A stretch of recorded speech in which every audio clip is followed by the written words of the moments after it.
नमस्कार, मैं हूं नीलू। तो अमेरिका ने गजा को लेकर प्लान बना लिया है कि वहां पर स्थिति किस तरह से अब नियंत्रण में की जा सके या फिर स्थिति कैसे सुधारी जा सके। लेकिन इसी बीच मिडिल ईस्ट को हिला देने वाली एक खबर सामने आई है। वो खबर क्या है, आज बातचीत इसी पर होगी कि क्या स्थिति यहां पर कुछ और ज्यादा खराब होने वाली है। ऐसा हम क्यों कह रहे हैं, इसके पीछे की वजह क्या है, बातचीत करने के लिए मयंक मेरे साथ है। मयंक, देखिए, एक तरफ तो गजा में स्थिति सुधारने की कोशिश के लिए एक प्लान ट्रंप लेकर आ गए हैं और उस पर सहमति बनाने की कोशिश की जा रही है कि किस तरह से गजा में हालात ठीक हों। लेकिन इसी बीच एक बड़ी खबर सामने आ रही है कि स्थिति ये है कि गजा में तो स्थिति सुधर जाएगी, लेकिन जो पूरे मिडिल ईस्ट का समीकरण है इस वक्त बिगड़ता दिखाई दे रहा है, वो भी रूस की वजह से। क्या वजह है इसके पीछे, क्यों हम ऐसा कह रहे हैं, और क्या आगे आने वाले दिनों में अगर रूस किसी तरह से आक्रामक होता है तो इसका नुकसान किसे उठाना पड़ेगा? देखिए, बड़ी खबर है। खबर ये है, एक तो पहली बात कि पुतिन जो है, रूस के राष्ट्रपति, ये नेतन्याहू से बहुत ज़्यादा नाराज़ हैं, इजराइल के प्रधानमंत्री से। इसकी बड़ी वजह ये है, बल्कि कहा तो ये भी जा रहा है कि रूस इजराइल पर हमला करने की तैयारी कर रहा है। रूस इजराइल पर मिसाइलों से हमला कर सकता है ईरान के साथ मिलकर। अब ये बात क्यों कही जा रही है? देखिए, इजराइल की तरफ से patriot missile defence system Ukraine को दिया गया है। देखिए, बड़े ध्यान से इस बात ये सारी इसीलिए हालात बिगड़ गए, मामला बिगड़ गया है। देखिए, ये जो पेट्रियट मिसाइल डिफेंस सिस्टम है, ये इजराइल का, अमेरिका का सिस्टम है जो इजराइल के पास था। इजराइल ने ये सिस्टम यूक्रेन को दे दिया है रूस के खिलाफ, और बताया जा रहा है कि 3 पेट्रियट सिस्टम दिए गए हैं, जिसमें से एक जो है वो यूक्रेन ने एक्टिवेट भी कर दिया है। ये इसका कंफर्मेशन खुद जेलेंस्की की तरफ से हुआ है। और जैसे ये खबर सामने आई कि इजराइल ने अपना पेट्रियट डिफेंस सिस्टम जो है वो यूक्रेन को दिया है, रूस बेहद नाराज है इस घटना से, इस बात से। और आप इसको देखिए कि इसका रूस में इतना ज़्यादा गुस्सा है, पुतिन इस बात से इतना ज़्यादा नाराज़ हैं कि उन्होंने किम जोंग उन से बात की है। पिछले 48 घंटे में 3 जगह इंपॉर्टेंट लोकेशंस पे पुतिन की बात हुई है। पहली बात ये निकल के सामने आई, किम जोंग उन से पुतिन ने फ़ोन पर बात की है पूरे जो डेवलपमेंट है उसको लेकर। उसके बाद खामेनेई साहब से भी पुतिन ने संपर्क किया है। बहुत बड़ी खबर है, रूस ने ईरान से संपर्क किया, नए डेवलपमेंट्स को लेकर बात की है। और चाइना के साथ भी जो है वो विदेश मंत्रियों के लेवल पे जो है बात हुई है। रूस और चाइना की इस तरह की बात सामने आई है।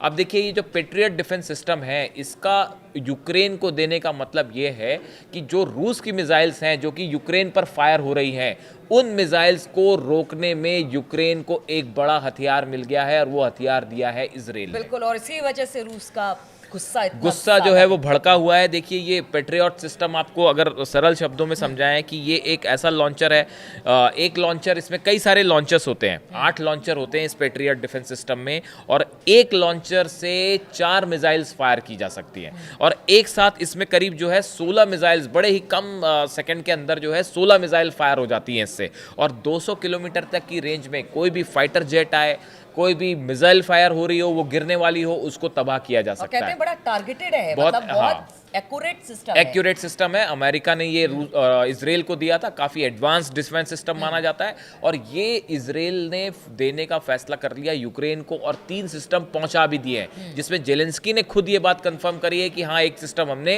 तैनात भी कर दिया है, 2 और सिस्टम तैनात होने हैं। जैसी ये खबर बाहर आई, इसका रिएक्शन इतना जबरदस्त हुआ, जो कि अंदर खाने की खबरें हैं कि एक तो रशिया ने अपने MiG-29 का एक बेड़ा ईरान को दे दिया है।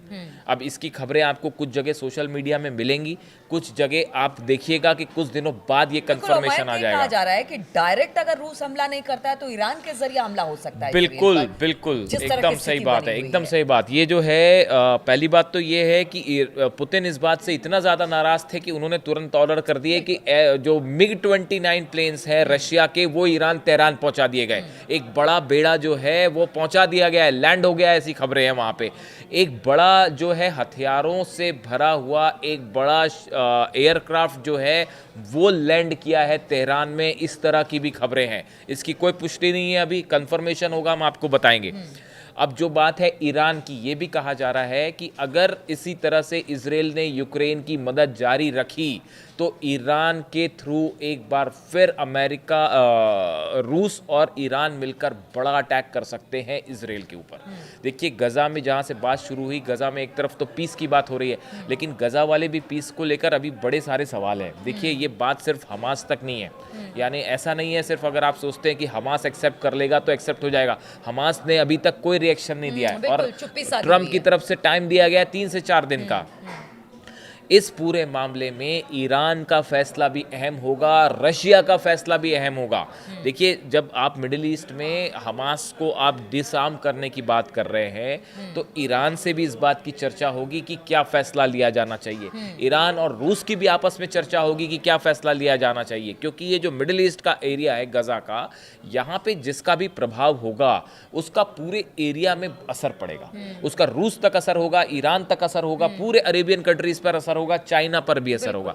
तो यहाँ पे ये जो पीस डील है इसको लेके चाइना, ईरान और रशिया क्या सोचते हैं ये भी अपने आप में महत्वपूर्ण रखता है। इस पे हम अलग से लेकिन चर्चा कर लेंगे। यहाँ पर ये भी उठता है कि आखिर ऐसी क्या जरूरत पड़ गई कि इजराइल ने ये डिफेंस सिस्टम यूक्रेन को दे दिया, जब पता है कि जो रूस है वो लगातार आक्रामक है। यहाँ तक कि उसने ट्रम्प की बात भी नहीं सुनी, सीज फायर करने की बात हुई उसकी बात भी नहीं सुनी गई, वो लगातार अपने जो भी एजेंडे पे है वो डटा हुआ है। ऐसे भी ये सिस्टम देने का क्या मतलब बनता है? क्या एक तरह से प्रोवोक करने की कोशिश है? बिल्कुल, देखिए इसके दो जवाब। पहला जवाब ये है कि रूस और अमेरिका के बीच में हालात बिल्कुल खराब हो चुके हैं।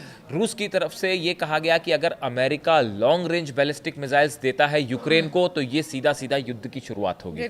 पुतिन ने अपना स्टैंड बहुत सख्त कर लिया है और देखिए उन्होंने कहा कि सीज फायर हम करेंगे लेकिन अपनी टर्म पे करेंगे, आपकी टर्म पे नहीं होगा यूक्रेन के साथ। और दूसरी चीज उन्होंने ये कहा कि अगर अमेरिका ने, जैसा खबरें आई कि अमेरिका लॉन्ग रेंज मिसाइल्स दे सकता है यूक्रेन को, उसके बाद पुतिन ने साफ कर दिया कि अगर ऐसा होता है तो ये रूस एक प्रकार से ये वॉर का ऐलान होगा। और वो सीधे सीधे, मतलब सीधे तो नहीं लेकिन इनडायरेक्ट वे में टारगेट रूस को ही कर रहा है, चाहे वो इजराइल हो या अमेरिका हो। इसलिए सिर्फ इजराइल पर ही नहीं, अमेरिका पर भी पुतिन काफी ज्यादा अब ऐसे हालात में इजराइल, जो आपने सवाल पूछा कि इजराइल ने क्यों दिया, बड़ी साधारण सी बात है, ये बिना अमेरिका के परमिशन के तो दिया नहीं होगा। अमेरिका हो सकता है अमेरिका के कहने पे ही ये प्रोवाइड किया हो डिफेंस सिस्टम, क्योंकि यूक्रेन को इस समय सबसे ज्यादा किसी चीज की जरूरत है तो वो है डिफेंस सिस्टम की।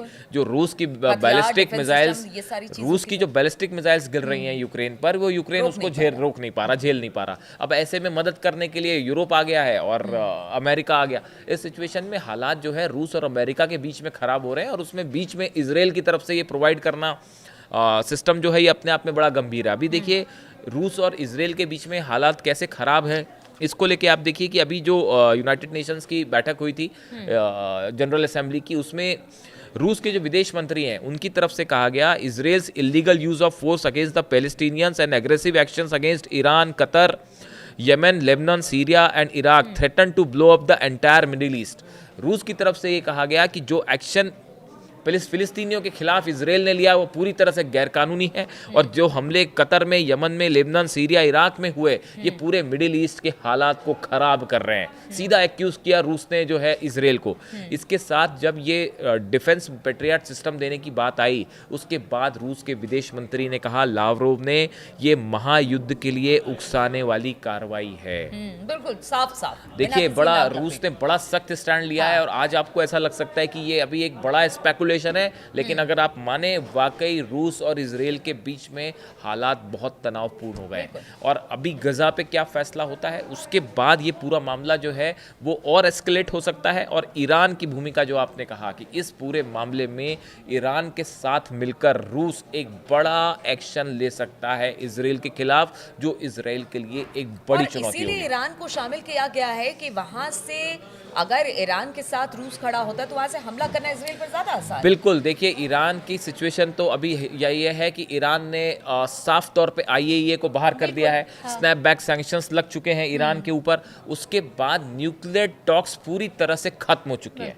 बातें ये हो रही हैं कि ईरान NPT से बाहर आ सकता है, ईरान परमाणु परीक्षण कर सकता है। यानी देखिए ईरान के साथ भी सिचुएशन वहीं आके खड़ी है जो 12 दिन की जंग के पहले थी। ऐसे में इजराइल का यूक्रेन की मदद करना, इसने रूस को और जो है वो गुस्सा दिला दिया है और इसमें ईरान और रूस के बीच नया कोऑपरेशन शुरू हो गया है जो एक आने वाले वक्त में इजराइल के लिए भारी पड़ सकता है। बिल्कुल, देखिए तो युद्ध जैसे हालात बन रहे हैं, ये मोर्चा अब रूस ने खोला है क्योंकि इज़राइल ने जिस तरह से अपना डिफेंस सिस्टम यूक्रेन को दिया, उसके बाद हालात दिन पर दिन खराब होते जाए। रूस की तरफ से इज़राइल को भी और अमेरिका को भी चेतावनी दे दी गई है कि अगर इसी तरह से आप यूक्रेन की मदद करते रहे तो फिर हालात बदतर होंगे, तो इसकी जिम्मेदारी हमारी नहीं होगी। अब आगे इसको लेकर किस तरह के अपडेट्स आते हैं, ये लगातार हम आपको बताते रहेंगे, लेकिन फिलहाल इस चर्चा में शामिल होने के लिए आप सभी का बहुत बहुत शुक्रिया।